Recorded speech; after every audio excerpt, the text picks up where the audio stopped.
ایک مرتبہ حضور اقدس صلی اللہ علیہ وسلم مسجد نبوی میں خطبہ دینے کے لیے تشریف لائے۔ جس وقت ممبر کی پہلی سیڑھی پر قدم رکھا اس وقت زبان سے آپ نے فرمایا آمین۔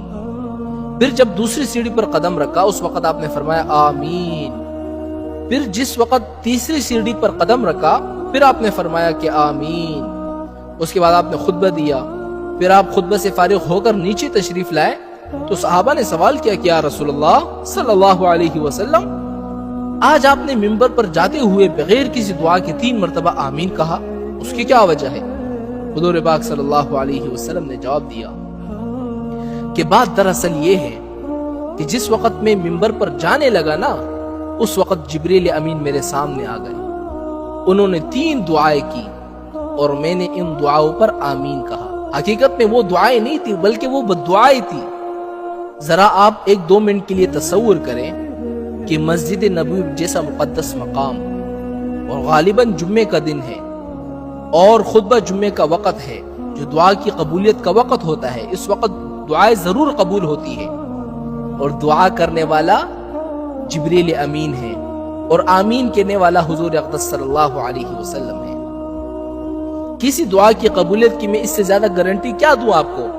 دعا کرنے والا جبریل امین، آمین کہنے والا حضور پاک ہے، جمعے کا دن ہے، خطبہ دینے کے لیے حضور پاک گئے ہیں، جو دعا کی قبولیت کا وقت ہوتا ہے، اتنے سارے چیزیں ایک چیز میں جمع ہو گئی، اس سے میں آپ کو زیادہ کیا گارنٹی دے سکتا ہوں؟ وہ 3 بددعائیں کون سی تھی؟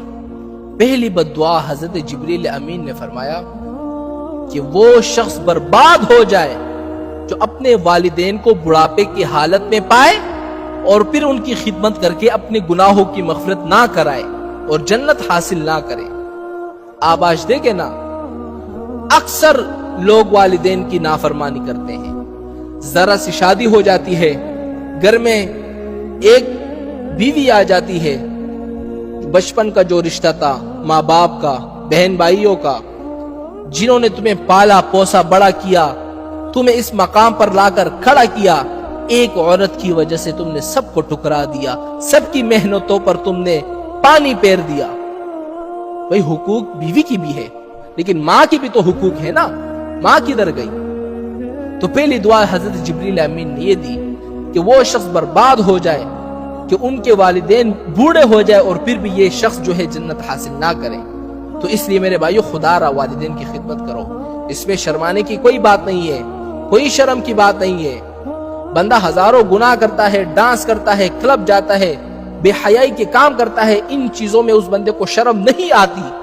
ماں باپ کی خدمت میں شرم آتی ہے، یا تو مجھے شرم آتی ہے ماں باپ کے پیر دباؤں گا۔ ارے میرے بھائی، شرم آئے گی، تم تو جنت کو ٹکرا رہے ہو اور جہنم کی طرف جا رہے ہو، تو اس لیے ماں باپ کی خدمت ضرور کریں۔ اور دوسرے بددعا یہ دی کہ وہ شخص ہلاک ہو جائے جس پر رمضان کا مہینہ پورا گزر جائے، اس کے باوجود وہ اپنے گناہوں کی مغفرت نہ کرائے۔ کیونکہ رمضان کے مہینہ آپ دیکھیں نا، ایک عاشرہ رحمت کا ہے، ایک مغفرت کا ہے، ایک جہنم کی آزادی کے پروانے ہیں۔ جب 3 چیزیں اس ایک مہینے کے اندر جمع ہو جائے اور اس کے باوجود بندہ اپنے گناہوں کی مغفرت نہ کرا سکے، جبریل امین نے عرض کیا کہ ہلاک ہو جائے، اور سردار دو عالم صلی اللہ علیہ وسلم نے ان کی بددعاؤں پر آمین کہا۔ تیسری بددعا یہ دی کہ وہ شخص برباد ہو جائے، ہلاک ہو جائے، کہ جس کے سامنے نبی کریم صلی اللہ علیہ وسلم کا نام آ جائے اور اس کے باوجود وہ نبی کریم صلی اللہ علیہ وسلم پر درود نہ بھیجے۔ لہٰذا میرے بھائیو، جب بھی نبی کریم صلی اللہ علیہ وسلم کا نام آ جائے نا تو 1 مرتبہ صلی اللہ علیہ وسلم کہہ دیا کرو۔ درود شریف پورا نہیں پڑھ سکتے تو کم سے کم صلی اللہ علیہ وسلم کہہ دیا کرو۔